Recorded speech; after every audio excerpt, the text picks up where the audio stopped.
사랑하는 성도 여러분 반갑습니다. 4월 22일입니다. 온 천지 만물이 아름다운 꽃들이 만발한 화창한 봄날인데요. 꽃들이 하나님의 높고 위대하심, 창조의 아름다우신 하나님의 손길을 노래하고 있지 않습니까? 오늘도 우리가 하루를 시작하면서 그 주님의 높고 위대하심을 또 우리가 기뻐하며 찬양하며 또 하나님의 말씀으로 또 하루를 시작하고 승리하는 하루가 되기를 바랍니다. 오늘 우리가 함께 나눌 말씀은요, 누가복음 22장이지 않습니까? 누가복음은 복음서 중에서도 예수님의 생애를 가장 시간 순으로 자세하게 이렇게 빠짐없이 기록하고 있는 성경이 바로 누가복음인데요. 누가복음이 24장까지 있는데 오늘 22장이니까 오늘 예수님의 사역의 가장 정점에 와 있는 십자가를 지시기 바로 전날의 사역의 내용이 오늘 22장에 기록이 되어 있습니다. 십자가를 지시기 전에 목요일 날의 사건들인데요. 유월절 만찬을 준비하고 제자들과 함께 유월절 만찬을 함께 나누는 내용들이 있고요.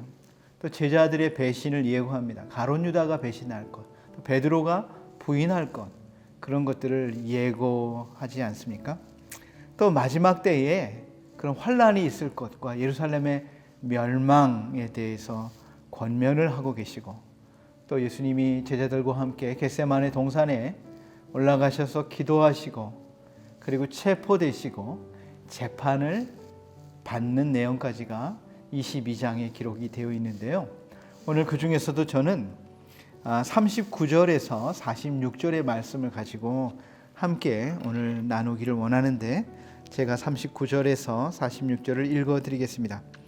예수께서 나가사 습관을 따라 감난산에 가시매 제자들도 따라갔더니 그곳에 이르러 그들에게 이르시되 유혹에 빠지지 않게 기도하라 하시고, 그들을 떠나 돌 던질 만큼 가서 무릎을 꿇고 기도하여 이르시되 아버지여, 만일 아버지의 뜻이거든 이 잔을 내게서 옮기시옵소서.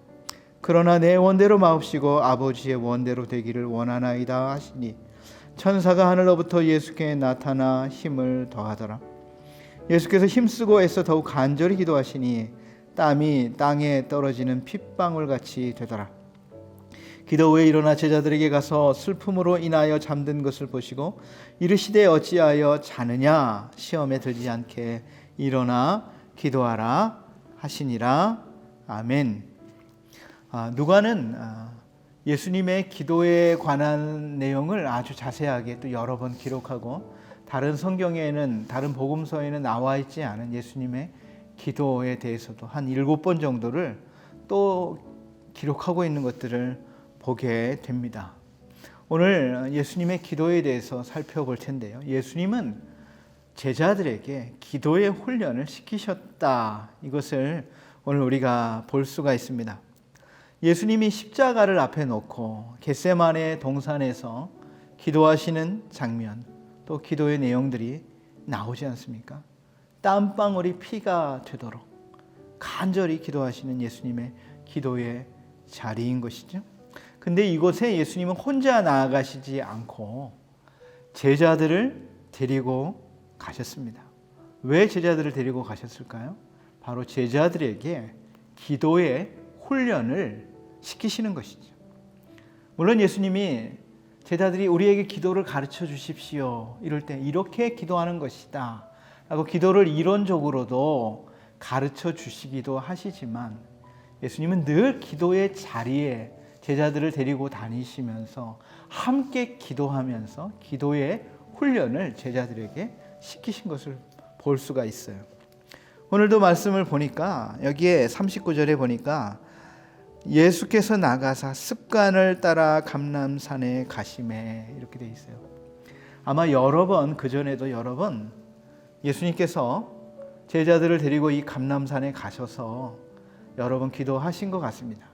그래서 그 늘 기도하던 그 자리에 또 제자들을 데리고 가신 것을 보게 됩니다. 죽음 앞에 놓인 위기의 순간 가운데 두려워 도망가는 것이 아니라 평소에 기도하던 그런 습관대로 기도했다는 것, 이게 바로 예수님의 아주 중요한 기도의 모습이요, 제자들에게 보여주고 가르쳐주고 싶으신 기도의 훈련의 모습인 것이죠. 아니 하나님의 아들이 그렇게 십자가를 두려워하나, 죽음을 두려워하는가, 이렇게 생각할 수도 있지만 예수님의 십자가의 죽음은 그냥 살이 찢기시고 생명이 끊어지는 그런 육체적인 죽음의 고통만을 의미하지는 않는 것입니다.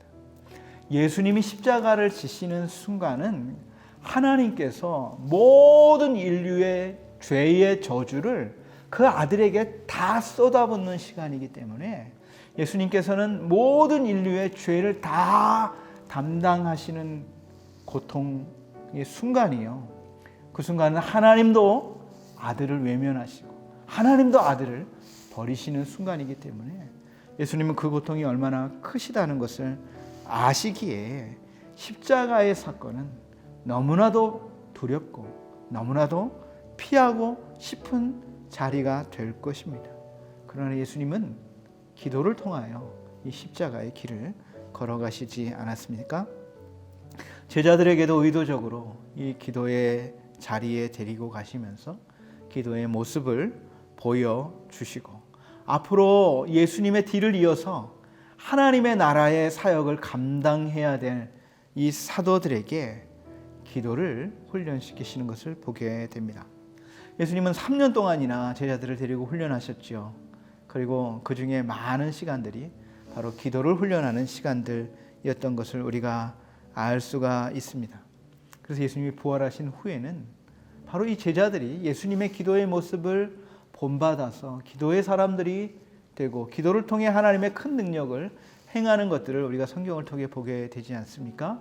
예수님이 승천한 후에는 120명의 사도들과 함께 모인 120명의 제자들이 다락방에서 기도에 전념하고 성령의 충만함을 받아 땅끝까지 복음을 증거하는 그런 귀한 복음의 사역자들, 복음의 주인공들이 된 것을 우리가 알 수가 있습니다. 또 교회가 막 부흥을 하게 되자, 교회에 문제가 생기자 사도들이 결정한 것이 무엇입니까? 7명의 집사님을 세워서 그 일을 맡기고 사도들은 기도하는 것과 하나님의 말씀을 전하는 것, 이것에 전무하겠다 그랬어요. 기도의 사역, 이것이 너무나 중요한 것을 알았기에 기도하는 것에 전념하겠다, 이렇게 말을 하고 있지 않습니까? 기도를 통해 수많은 하나님의 역사들이 나타난 것을 또 보게 되는 것이죠. 베드로와 요한도 습관적으로 제9시 기도 시간에 성전에 기도하러 가다가 성전 미문에 있는 걷지 못하는 장애인을 하나님의 능력으로 고치게 되는 이런 기적도 나타나게 되지요. 그 사도행전 12장에 보면 교회에 큰 핍박이 일어나게 됩니다. 요한의 형 야고보를 헤롯이 죽이게 되지 않습니까? 칼로 목베어 죽이게 된 후에 또 베드로를 또 옥에 가두게 되었어요. 그래서 베드로는 옥에 갇혔는데 교회가 한 일이 무엇입니까? 교회가 베드로는 옥에 갇혔고 교회는 그를 위하여 간절히 빌더라 그랬어요. 사도행전 12장에. 그러니까 어떤 일이 일어납니까? 하나님이 그 밤에 천사를 보내서 옥에 갇혀 있는 베드로를 구해내는 놀라운 기도의 능력들을 또 경험하게 되지 않습니까? 또 베드로가 기도하다가 환상을 보고 고넬리우스라고 하는 로마 백부장에게, 이방인에게 또 복음을 전하는 일을 하는 것도 보게 됩니다. 기도를 통해 하나님의 놀라운 능력들이 나타나게 되는데, 이것은 바로 예수님께서 제자들을 기도로 훈련하셨기 때문에 그렇다라고 하는 것입니다. 여러분, 기도가 중요한 것이지만 기도가 그냥 저절로 되지는 않습니다. 기도는 훈련을 통해 되는 것이죠. 예수님도 3년 동안이나 제자들을 기도로 훈련하신 것을 보게 됩니다. 기도가 참 힘듭니다. 그래서 기도는 배워야 됩니다. 여러분, 우리가 가정에서 누구를 통해서 기도를 배우겠어요? 어릴 때 누구를 통해서 기도를 배우겠습니까? 교회의 선생님을 통해 배우겠습니까? 아니죠. 바로 우리의 부모님들을 통해서 우리 아이들이 기도하는 것을 배우게 되는 것이죠. 그래서 우리 부모님들이 우리 아이들에게 기도의 삶을 가르쳐 주는 것은 너무나 중요합니다. 사실 저도 아주 어릴 때부터 저희 어머니의 기도의 모습, 또 어머니가 기도하는 그 자리에 따라가서 알게 모르게 그런 기도의 삶을 제가 배우게 된 것 같습니다. 제 기억으로는 아주 어린 때에 제가 몇 살인지도 모르겠어요. 어머니의 등에 엎여서 포대기에 쌓여서 저는 잠들었었는데 아주 깜깜한 예배당에 저희 어머니가 정말 목 놓아 울면서 하나님께 그렇게 기도했던 그 기도의 소리가 제 귀에 아직도 쟁쟁하게 그렇게 울립니다. 바로 그 어머니의 기도의 모습을 제가 오늘 보고 오늘 이 자리에까지 있게 된 것이죠. 저희가 어릴 때에는 그 예배당에서 늘 기도하는 그런 권사님들이 계셨습니다. 이불 뒤집어 쓰고 겨울에 얼마나 추운 그 시골의 교회에 한겨울에도 그 교회에서 밤새워 기도하시는 많은 권사님들이 계셨습니다. 그런 권사님들의 기도의 영성이 오늘 이 한국교회를 여기까지 오게 하지 않았나 생각을 합니다. 저와 여러분도 마찬가지. 오늘날 우리가 이렇게 밤을 새워서 기도할 수 없는 자리라 할지라도 교회에 있는 많은 기도의 자리들을 사모하시고 그 자리에서 기도하시는 저와 여러분의 삶이 되시기를 바랍니다.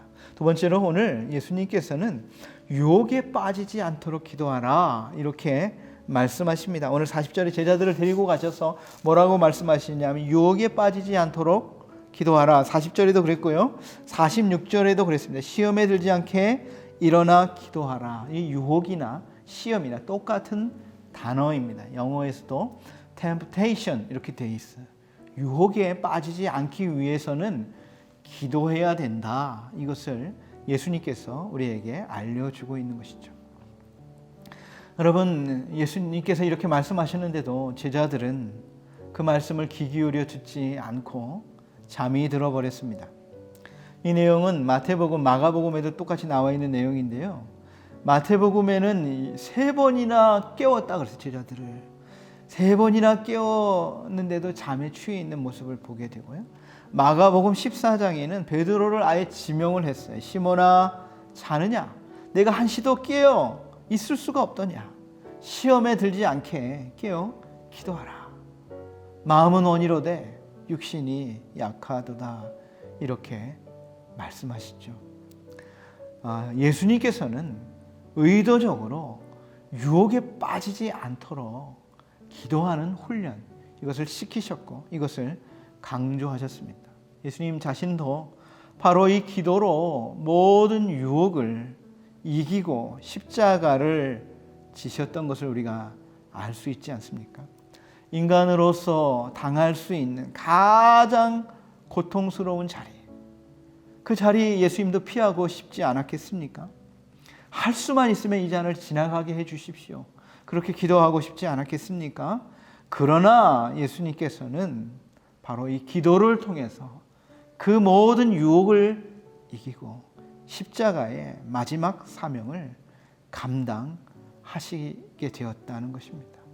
여러분, 기도하면 유혹을 이길 수 있습니다. 여러분, 기도하면 어떠한 고난도 우리가 이겨낼 수 있습니다. 기도하면 우리 앞에 있는 어떠한 장벽도 다 넘어설 수 있습니다. 내가 기도하면 하나님이 그것을 넘게 하시는 하나님의 능력이, 하나님의 능하신 손이 우리와 함께 하시기 때문에 그렇습니다. 여러분, 이 기도의 자리에서 실패한 베드로의 모습이 어떻습니까? 이 다음 성경의 내용들을 알지만 잠자다가 깨가지고요, 사람들이 예수님을 잡으러 온다는 소리 듣고 칼 뽑아가지고, 그것도 큰 칼도 아니에요. 고기 손질하는 조망만한 칼 가지고 휘둘러가지고 말고의 귀를 자르지 않습니까? 예수님 잡혀갈 때요 다 도망갔어요. 그리고 자기도 도망가다가 자기가 한 말이 생각나. 다 제자들은 다 버리지만 나는 예수님 죽을지언정 예수님 배반하지 않겠습니다. 이 한 말이 생각이 나가지고 예수님을 멀찍이 따랐다 그랬어요. 그리고 여자아이 앞에서도 예수님을 모른다고 부인하는 자리에까지 오게 되지 않았습니까? 이 베드로의 이 시험, 베드로의 유혹에 빠지는 모습, 이것이 어디에서 왔습니까? 바로 기도해야 될 그 자리에서 기도하지 못하니까 이런 시험에 빠지게 되는 것이죠. 베드로가 얼마나 후회를 했겠습니까? 닭이 울고 난 다음에 예수님을 부인한다는 그 말씀이 생각이 나서 베드로는 그 이후에도요, 닭 우는 소리만 들으면 눈물을 흘렸다고 그래요. 그 마지막 순간에 예수님을 부인한 그 아픈 기억 때문에 평생을 후회했다고 합니다. 사랑하는 여러분, 저와 여러분도 마찬가지입니다. 유혹에 빠지지 않기 위해서, 시험에 들지 않기 위해서 오늘 기도의 자리에서 승리하는 저와 여러분이 되시기를 바랍니다. 마지막으로 예수님은 하나님의 뜻을 이루기 위한 기도를 했다는 것이죠. 이것이 바로 저와 여러분의 마지막 기도의 모습이 되기를 바랍니다. 오늘 예수님이 뭐라고 기도합니까? 아버지여, 아버지의 뜻이거든 이 잔을 내게서 옮기시옵소서. 그러나 내 원대로 마옵시고 아버지의 원대로 되기를 원하나이다. 이것이 바로 예수님의 마지막 기도였다라고 하는 것입니다. 여러분, 우리도 바로 이 예수님의 이 기도의 모습을 배워야 되겠습니다. 예수님은 이 기도를 밤새워 씨름하며 기도했어요. 땀방울이 핏방울이 되도록 내 뜻이 아니라 나를 통해서 아버지의 뜻을 이루기를 원합니다. 이 기도를 밤새워 드렸고 결국에는 예수님은 그 뜻대로 자신을 들여서 십자가를 통해 온 인류를 구원하는 인류 역사에 있어서 가장 중요한 이 사건의 승리로 감당하시게 되었다라고 하는 것입니다. 여러분, 우리도 마찬가지입니다. 기도를 통해서 내 뜻을, 내 소원을 이루는 것이 아니라 마지막에는 나를 통해서 하나님의 뜻이 이루어지기를 원합니다. 이런 기도가 우리의 마지막 기도가 되기를 원합니다. 여러분, 우리가 원하는 대로 이루어 주십시오. 만약에 그렇게 되면요, 우리는 망하는 길로 갈 겁니다. 로마서 8장에도 사실 우리는 마땅히 기도할 바를 사실 알지도 못한다 그랬어요. 뭐가 중요한 기도인지, 뭐가 중요한 건지, 뭐가 나에게 유익한 건지 알지도 못하고 기도할 때가 많아요. 그래서 그대로 이루어지면 사실 우리 망하는 길로 갈 수도 있어요. 그래서 오늘 우리의 마지막은 하나님, 내 뜻이 아니라 내가 원하는 때, 내가 원하는 방법으로 나의 기도를 응답해 주십시오가 아니라 하나님이 원하시는 때에 하나님의 방법으로 하나님의 응답의 도구로 내가 쓰여지기를 원합니다. 저를 그렇게 사용하여 주십시오. 이런 기도를 드릴 수 있는 저와 여러분이 되시기를 주님의 이름으로 축원드립니다. 기도하겠습니다. 참으로 좋으신 하나님 아버지, 오늘 예수님의 마지막 십자가를 앞둔 그 자리에서 예수님은 기도로 승리하셨고 하나님의 뜻대로, 아버지의 뜻대로 십자가를 지심으로 승리하셔서 우리 온 인류를 구원하시는 구원의 사역을 감당하신 것을 오늘 말씀을 통해서 듣게 되었습니다.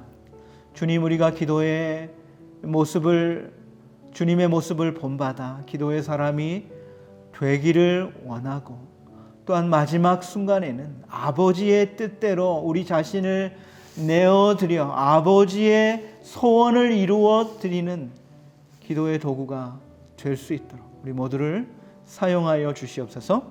예수님의 이름으로 기도드리옵나이다. 아멘.